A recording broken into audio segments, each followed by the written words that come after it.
सदी की वैश्विक आवश्यकताओं और चुनौतियों को ध्यान में रखते हुए सरकार ने राष्ट्रीय शिक्षा नीति की घोषणा की है। राष्ट्रीय शिक्षा नीति में पहली बार छात्रों को अपनी रुचि के हिसाब से विषय पढ़ने की आज़ादी दी गई है। किसी कोर्स के बीच में भी विषय और स्ट्रीम बदलने का विकल्प युवाओं को दिया गया है। मेरी सरकार ने ई विद्या के अंतर्गत स्कूली शिक्षा के लिए दीक्षा ऑनलाइन पोर्टल को one nation one digital platform के रूप में विकसित किया है।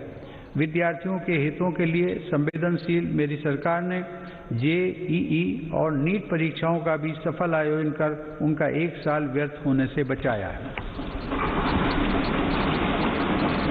माननीय सदस्यगण, मेरी सरकार का मानना है कि सबसे ज्यादा वंचित वर्गों की सामाजिक और आर्थिक विकास की यात्रा गुणवत्ता युक्त शिक्षा से आरंभ होती है। सरकार की विभिन्न छात्रवृत्ति योजनाओं का लाभ ऐसे ही 3 करोड़ 20 लाख से ज्यादा विद्यार्थियों को मिल रहा है। इनमें अनुसूचित जाति, पिछड़ा वर्ग, वनवासी एवं जनजातीय वर्ग और अल्पसंख्यक समुदाय के छात्र छात्राएं शामिल हैं। सरकार का प्रयास है कि ज्यादा से ज्यादा पात्र और जरूरतमंद विद्यार्थियों को छात्रवृत्तियों का लाभ मिले। इसके साथ ही अनुसूचित जाति के विद्यार्थियों को दी जाने वाली पोस्ट मैट्रिक छात्रवृत्ति में केंद्र सरकार के हिस्से को भी बढ़ाया जा रहा है। इसी प्रकार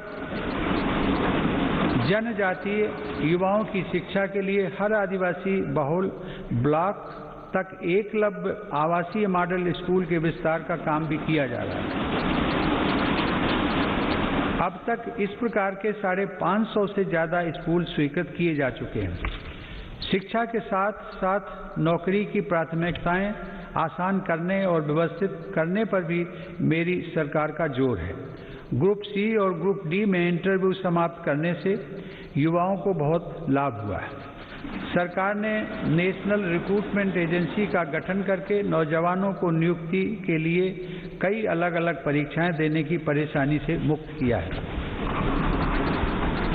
माननीय सदस्यगण, मेरी सरकार सबका साथ, सबका विकास, सबका विश्वास के मंत्र के साथ देश के हर क्षेत्र और हर वर्ग के विकास को प्राथमिकता दे रही है। दिव्यांगजनों की मुश्किलों को कम करने के लिए देश भर में हजारों इमारतों को सार्वजनिक बसों और रेलवे को सुगम बनाया गया है। लगभग 700 वेबसाइटों को दिव्यांगजनों के अनुकूल तैयार किया गया है। इसी तरह ट्रांसजेंडर व्यक्तियों को भी बेहतर सुविधाएं और समान अवसर देने के लिए transgender persons protection of rights act लागू किया गया है। डी नोटिफाइड नोमैडिक एवं सेमी नोमैडिक कम्युनिटीज यानी विमुक्त, घुमंतु और अर्धघुमंतु समुदायों के लिए भी विकास एवं कल्याण बोर्ड की स्थापना की गई है। विकास की दौड़ में पीछे रह गए देश के 112 आकांक्षी जिलों में मेरी सरकार प्राथमिकता के आधार पर विकास योजनाओं को लागू कर रही है। इसका बहुत बड़ा लाभ आदिवासी भाई बहनों को हो रहा है। आदिवासियों की आजीविका के प्रमुख साधन यानी वन उपज की मार्केटिंग और वन उपज आधारित छोटे उद्योगों की स्थापना का काम भी जारी है। ऐसी कोशिशों से लगभग 600 करोड़ रुपए की अतिरिक्त राशि जनजातीय परिवारों तक पहुंची है। सरकार द्वारा 46 वन उपजों पर एमएसपी 90% तक बढ़ाई गई है। माननीय सदस्यगण, आधुनिक टेक्नोलॉजी का भारत में विकास और हर भारतीय की आधुनिक टेक्नोलॉजी तक आसान पहुंच आत्मनिर्भर बनते भारत की अहम पहचान है।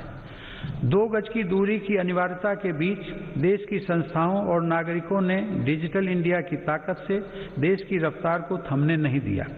पिछले वर्ष दिसंबर में यूपीआई से 4 लाख करोड़ रुपए से भी अधिक का डिजिटल पेमेंट हुआ है। आज देश के 200 से ज्यादा बैंक यूपीआई व्यवस्था से जुड़े हैं। इसी तरह डिजी लॉकर का 400 करोड़ से अधिक डिजिटल डॉक्यूमेंट्स के लिए पेपरलेस प्लेटफॉर्म की तरह उपयोग किया जा रहा है।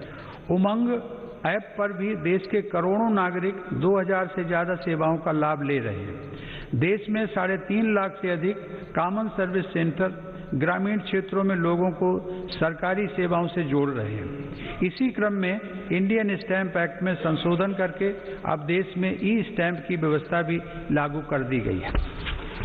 जनधन खातों, आधार और मोबाइल की त्रिशक्ति ने लोगों को उनका अधिकार सुनिश्चित किया है। इस जैम त्रिशक्ति की वजह से 1,80,000 करोड़ रुपए गलत हाथों में जाने से बच रहे हैं।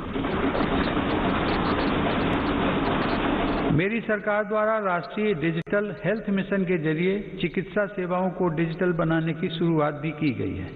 इसके माध्यम से आने वाले समय में देश के नागरिक डिजिटल अपॉइंटमेंट, डिजिटल रिपोर्ट के साथ साथ डिजिटल हेल्थ रिकॉर्ड जैसी सुविधाओं का लाभ भी उठा सकेंगे। हमारा अपना नेविगेशन सैटेलाइट सिस्टम नाविक भी आज भारत का गौरव बढ़ा रहा है। इसका लाभ अब हजारों मछुआरे साथियों को मिल रहा है। हाल ही में नेशनल एटॉमिक क्लॉक और भारतीय निर्देशक द्रव्य प्रणाली के रूप में नए मानक भी राष्ट्र को समर्पित किए गए हैं। इन स्वदेशी समाधानों से भारत के प्रोडक्ट्स को अंतर्राष्ट्रीय मानकों के अनुरूप बनाने में मदद मिलेगी।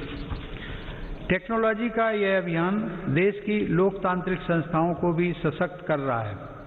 इस दिशा में राष्ट्रीय ई-विधान ऐप के जरिए देश की सभी विधानसभाओं, विधान परिषदों और संसद के दोनों सदनों का डिजिटल